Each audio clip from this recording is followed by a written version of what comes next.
Баршаңызға қайырлы күн, құрметті көрермендер, каналыма қош келдіңіздер.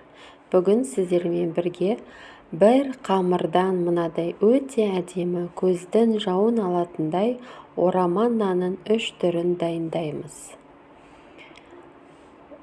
Роза манты, орама нан және орама ханун деп аталады. Үшеуі де өте дәмді, ерекше болып шығады. Сонымен қатар қамыры еш жыртылмай, езілмей, осылай дана-дана әдемі болып түседі. Мен барлығын мұқият асықпай түсіндіріп шығамын. Сол себепті маңызды жерлерін жіберіп алмас үшін аяғына дейін мұқият көрулеріңізді сұраймын. Ал ендеше бастаймыз. Алдымен қамырын илеу үшін 250 мл салқын су қажет. Судың үстіне 1 жұмыртқаны жарып саламыз. 2-3 ас қасық сұйық май құямыз. 1 толы шай қасық тұз салып, жақсылап араластырып аламыз. Тұзымыз еріп болғаннан кейін көп күттірмей ұнымызға құямыз. Алдын ала илектен өткізіп, ұнымызды дайындап қоямыз. 650 грамм ұн қажет. Жақсылап илектен өткізіп, жақсылап илеп аламыз. Июі қанғанша пакетке салып 20 минутқа қоямыз. Осылай видеодағыдай 3 бөлікке бөлеміз. Себебі бізге орама нанның 3 түрін жасау қажет. Қамырымызды жақсылап қаттылап илеп алғаннан кейін июі қанғанша начинкалар, салмаларын дайындаймыз. Бірінші салмаға пияз 1 дана, сәбіз 3 дана, асқабақ 350 грамм аламыз. Яғни пиязды видеодағыдай полукольца дейді орысша, солай жартылай шар ретінде турап аламыз. Сәбізімізді теркадан өткіземіз. 3 сәбізімізді жақсылап өткізіп аламыз. Артынша асқабағымызды сәбізді теркадан өткізгендей тура солай өткізіп аламыз.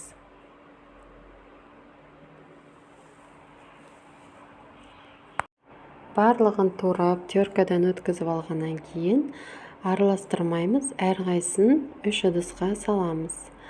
Бірінші сковородкаға майды жақсылап қыздырып аламыз да, сәбізді жақсылап қуырып аламыз. Екі жағын қыздырып, қызартып, қуырып аламыз. Артынша пияз саламыз. Пиязды да тура сәбізді қуырғандай жақсылап екі жағын қызартып қуырып аламыз. Пияздың үстіне қара бұрыш, қызыл бұрыш, тұзды сеуіп жақсылап араластырып қуырып аламыз. Және артынша асқабақты саламыз.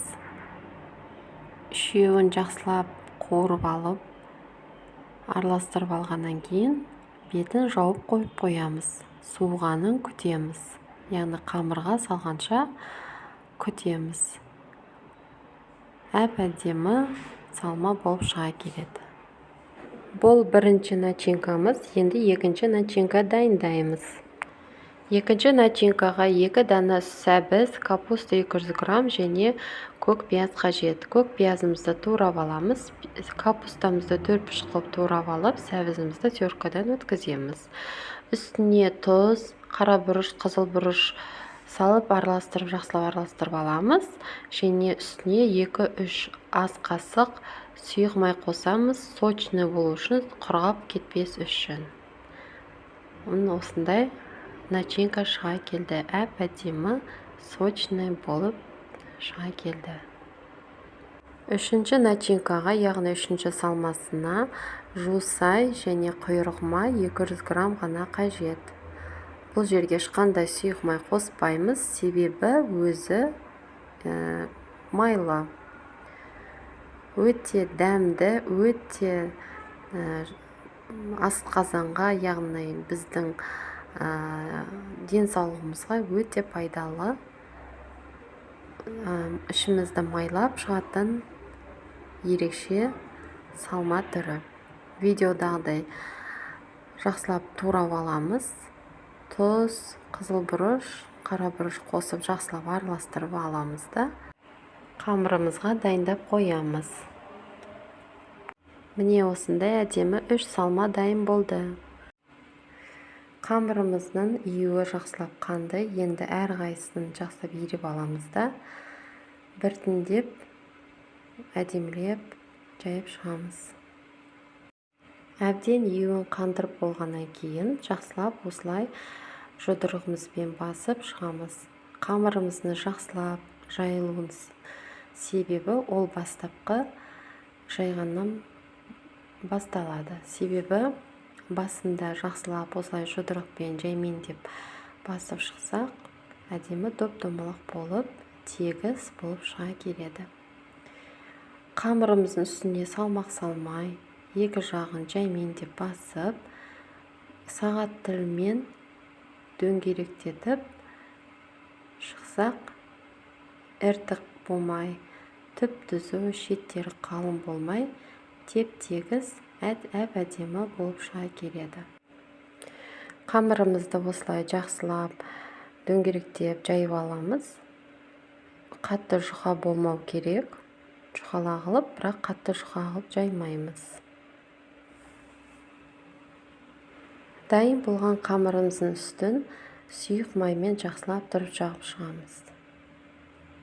Жан жағын жақсылап, шеттерін, ортасын, шерін қалдырмай жақсылап сұйық май жағып шығамыз. Және видеодағыдай шет-шеттерін кесіп аламыз. Квадрат болып шығу керек. Мұны роза манты жасау үшін осындай бөліктерге бөліп, яғни лента дейді, ленталы сияқты осылай кесіп шығамыз. Ұзын қылып, мен видеода қалай кесіп жатырмын, солай кесулеріңізді сұраймын. Сонда роза манталарыңыз әп-әдемі болып шығады. Және ортасына тағы да кесеміз. Сонда ұзын лента емес, қысқарақ лента шыға келеді. Әр лентаны алып, үстіне салма құйып шығамыз. Яғни бұл салма капуста, көкпияз және сәбізден құралған. Әр қайсының үстіне құйып, дайындап, бірінші шығамыз. Және шет-шетінде жатқан қамырларға, яғни қиып алған қамырларға, оларды еш жерге жібермейміз, оларға да саламыз. Кейбіреулер сұрап жатады, оны қайда жібереміз деп. Оны еш жаққа қоймаймыз, оларға да салманы салып, осылай видеодағыдай орап, роза манты жасап шығамыз. Ешқандай қиындығы жоқ. Видеодағыдай лентаны салмасымен ораймыз да, дөңгелектетіп шығып, роза манты жасаймыз. Әп-әдемі, көздің жауын алатындай роза манты болып шыға келеді. Шынымен де роза гүлге ұқсайды.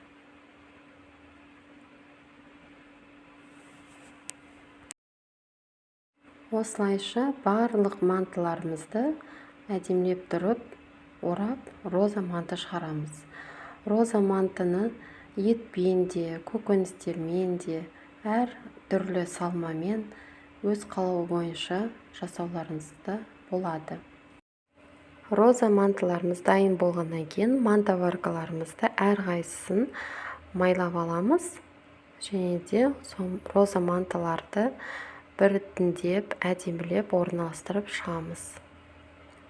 Роза мантыларымыз осылай әдемі біркелкі түсу үшін бірімізде жабыстырмай, үстіне май жағып шығамыз, кеуіп кетпес үшін.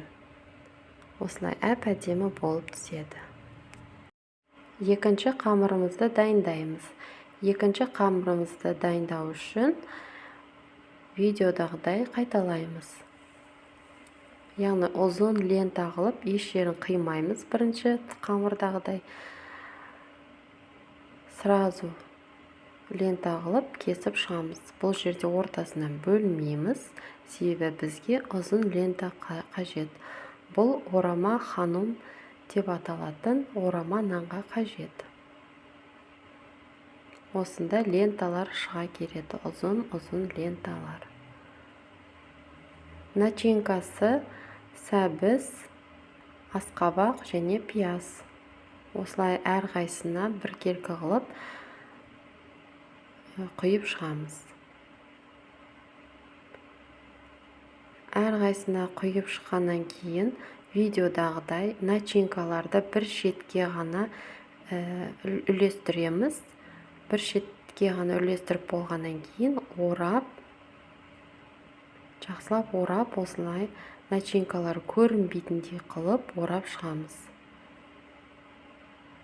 Бірінші ораймыз, одан кейін орап болған қамырымызды тағы да дөңгелектеп спираль ретінде орап шығамыз да шетін қыстырып қоямыз, шашылып қалмас үшін. Мына екінші салмасында жақсылап бір шетке үрлестіріп аламыз да жақсылап ораймыз. Яғни начинкасы көрінбейтіндей қылып жақсылап орап, видеодағыдай көрініп тұрғандай начинкалар көрінбейтін орап аламыз да ары қарай спираль ретінде орап шығамыз. Сонда біздің әдемі орама ханым деп аталатын орама ханым орама нанымыз шыға келеді. Әрқайсысын осылай орап шығамыз, шеттерін қыстырамыз, шашылып қалмас үшін. Видеодағыдай әп-әдемі болып шыға келді. Үстін қолымызға май жағамызда, үстін сәл ғана қатты қыспай, сәл ғана қысып, майланған мантоваркаға салып шығамыз. Осындай әп-әдемі орама ханым шыға келді. Бұның да үстіне май жағамыз, себебі кеуіп қалмас үшін. Үшінші начинкамызды дайындаймыз. Оның үстін жақсылап тұрып майлап аламыз. Бұл өте оп-оңай орама нан деп аталады. Қазақша түрі жусаймен құйрық майы араластырған салманы саламыз да. Как обычно деп атайды орыстар, сол сияқты орап шығамыз. Бұл ең оңай түрі. Қазақша орама нан деп аталады. Мантоваркаға қоямыз, майланған яғни. Үстін жақсылап маймен жағып шығамыз, себебі кеуіп кетпес үшін, әдемі болып түсу үшін майлап шығамыз. Осындай әп-әдемі орама нан шыға келді. Қараңыздар, қандай әдемі, және де тесіктерді жауып тұрмайды. Әрқайсында ашық тұрады. Орама нанның 3 түрін дайындадық. Орама ханым, және қазақша орама нан. Үшіншісі роза манта. Бұл дайын болды. Енді суымыз, қайнап тұрған суымыз дайындап аламыз. 30 минутқа қоямыз. Қатты отқа қойып қоямыз. 30 минут өткенше подливын дайындаймыз. 2 дана сәбіз, 1 дана пияз, 3 дана помидор қажет. Сәбізімізді теркадан жақсылап өткізіп аламыз да, пиязымызды 4 бүріштеп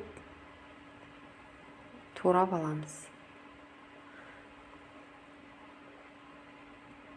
Енді помидорымыз, яғни қызанағымызды жақсылап тұрып, турап алып шығамыз.